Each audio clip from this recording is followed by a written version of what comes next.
Hi అండి, welcome to Sunitha vlogs. ఈరోజు వీడియోలో ఎగ్ దమ్ బిర్యానీ ఎలా చేసుకోవాలో చూద్దామండి.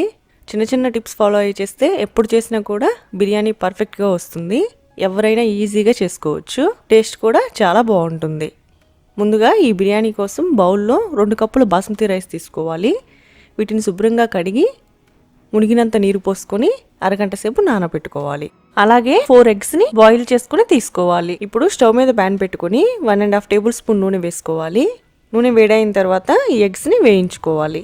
వేయించే ముందు వీడియోలో చూపించిన విధంగా ఎగ్స్కి ఇలాగా చిన్న చిన్న హోల్స్ పెట్టి తీసుకోవాలి. అప్పుడు ఉప్పు కారం లోపల వరకు చక్కగా పడుతుంది. నూనె వేడైన తర్వాత 1/2 టీ స్పూన్ ఉప్పు, 1/2 టీ స్పూన్ కారం, 1/2 టీ స్పూన్ పసుపు అన్నీ వేసుకుని ఒకసారి కలుపుకోవాలి. తర్వాత ఈ ఎగ్స్ని కూడా వేసుకుని మీడియం ఫ్లేమ్లో 2 నిమిషాలు వేయించుకుందాము. ఇవి లైట్గా గోల్డెన్ కలర్కి వచ్చేంత వరకు వేయించుకోవాలి. ఇలా వేగిన వీటిని తీసి పక్కకు పెట్టుకుందాము. ఇప్పుడు ఇదే ప్యాన్లో 3 టేబుల్ స్పూన్లు నూనె వేసుకుందాము. నూనె వేడైన తర్వాత సన్నగా పొడవుగా తరిగిన ఉల్లిపాయ ముక్కలను వేసుకొని వేయించుకోవాలి. ఇవి 2 మీడియం సైజ్ ఉల్లిపాయలు కట్ చేసి తీసుకున్నవి. అలాగే 1/2 టీ స్పూన్ ఉప్పు వేసుకొని ఒకసారి అంతా కలుపుకొని వేయించుకోవాలి. ఇప్పుడు ఉప్పు వేయడం వల్ల ఉల్లిపాయలు కొంచెం త్వరగా వేగుతాయి. ఉల్లిపాయలను మాడిపోకుండా మధ్య మధ్యలో కలుపుకుంటూ హై టు మీడియం ఫ్లేమ్లో గోల్డెన్ కలర్కి వచ్చేంత వరకు వేయించుకోవాలి. చూడండి, ఇక్కడ ఉల్లిపాయలు వేగిపోయాయి కదా. ఇప్పుడు వీటి నుండి మనం సగం ఉల్లిపాయలను తీసి పక్కకు పెట్టుకుందాము. బిర్యానీ ఇది దమ్లా కుక్ చేసుకుంటున్నాం కాబట్టి తర్వాత ఈ ఉల్లిపాయలని వాడుకోవడానికి పక్కకు తీసి పెట్టుకోవాలి. ఇప్పుడు ఇదే ప్యాన్లో ఒక అనాస పువ్వు, 4 లవంగాలు, 1 మరాఠీ మొగ్గ, 2 దాల్చిన చెక్క, 2 యాలకులు అన్నీ వేసుకొని వేయించుకోవాలి. అలాగే 2 బిర్యానీ ఆకులు వేసుకోవాలి. ఇప్పుడు చీల్చి పెట్టుకున్న 2 పచ్చిమిర్చి, కొంచెం పుదీనా, కొంచెం కొత్తిమీర వేసుకోవాలి. అలాగే కట్ చేసుకున్న 1 టొమాటో, 1 టీ స్పూన్ వెల్లుల్లి పేస్ట్, 1 టీ స్పూన్ అల్లం పేస్ట్ వేసుకోవాలి. ఇవన్నీ బాగా కలుపుకొని మీడియం ఫ్లేమ్లో మూత పెట్టుకొని ఈ టొమాటోని మగ్గనివ్వాలి. ఇలా మగ్గిన తర్వాత ఇప్పుడు మనం బిర్యానీకి కావాల్సిన స్పైసెస్ని యాడ్ చేసుకోవాలి.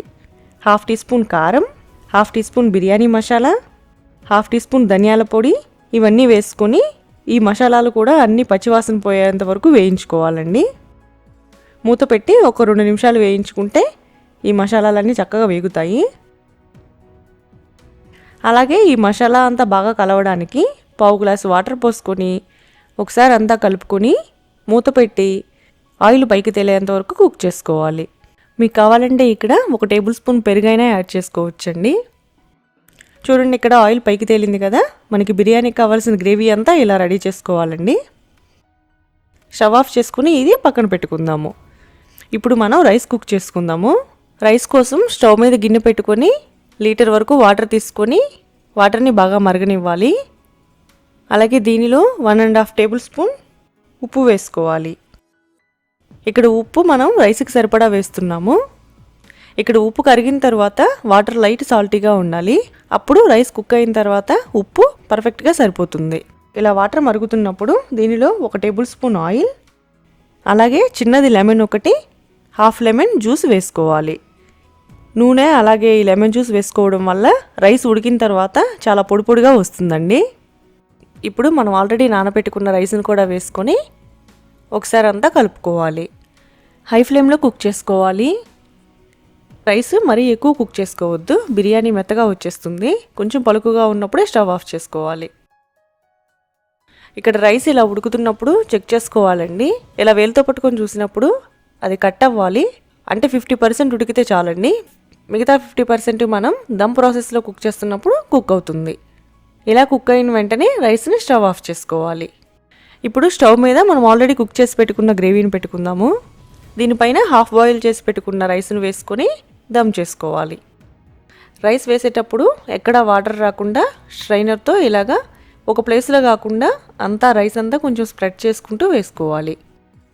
ఇలాగా ఈ మసాలా పైన రైస్ అంతా వేసేసుకోవాలి. ఇలా రైస్ అంతా వేసేసుకున్న తర్వాత ముందుగా పక్కకు తీసి పెట్టుకున్నాం కదా కొన్ని ఉల్లిపాయలని, ఆ ఫ్రై చేసుకున్న ఉల్లిపాయలని ఇప్పుడు వేసేసుకోవాలి. కొంచెం కొత్తిమీర, అలాగే కొంచెం పుదీనా, అలాగే కలర్ కోసం పసుపు కలిపిన వాటర్, 2 టీ స్పూన్ల నెయ్యి,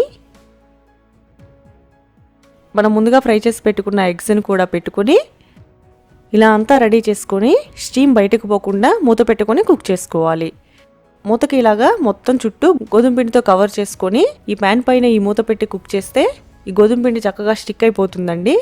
ఎక్కడ స్టీమ్ బయటకు పోకుండా ఉంటుంది. బిర్యానీ చక్కగా కుక్ అవుతుంది. ఇంకా పైన ఏం బరువు పెట్టాల్సిన అవసరం కూడా ఉండదండి. ఇలాగ మూత పెట్టుకుంటే మీడియం ఫ్లేమ్లో 5 మినిట్స్ ఇలా కుక్ చేసుకోవాలి. 5 మినిట్స్ తర్వాత కింద రైస్ అడగంటకుండా అట్ల పెనం మీద పెట్టుకుని కుక్ చేసుకోవాలి. ఇంకొక 10 మినిట్స్ మీడియం ఫ్లేమ్లో కుక్ చేసుకోవాలి. మొత్తం 15 నిమిషాలు ఇలా కుక్ చేసుకున్నాక స్టవ్ ఆఫ్ చేసుకోవచ్చు. స్టవ్ ఆఫ్ చేసిన వెంటనే కాకుండా ఇంకొక 10 నిమిషాలు ఆగి సర్వ్ చేసుకోవాలి. అప్పుడు చాలా బాగుంటుందండి బిర్యానీ. చూడండి, రైస్ పర్ఫెక్ట్గా కుక్ అయిందండి. పొడి పొడిగా చాలా బాగా వచ్చింది. సర్వ్ చేసుకునేటప్పుడు కింద నుంచి ఒకసారి అంతా ఈ మసాలా అంతా రైస్లో కలిసేలాగా ఒకసారి కలుపుకొని సర్వ్ చేసుకోవచ్చు. వేడివేడిగా రైతాతో సర్వ్ చేసుకుంటే ఈ ఎగ్ దమ్ బిర్యానీ చాలా బాగుంటుందండి. మీరు తప్పనిసరిగా ఇలా బిర్యానీ ట్రై చేసి ఎలా వచ్చిందో కామెంట్ చేయండి. అలాగే లైక్ చేయండి. మీ ఫ్రెండ్స్కి రిలేటివ్స్కి షేర్ చేయండి. ఇలాంటి టేస్టీ రెసిపీస్ కోసం సునీత వ్లాగ్స్ని సబ్స్క్రైబ్ చేసుకోవడం మాత్రం మర్చిపోకండి. Thanks for watching.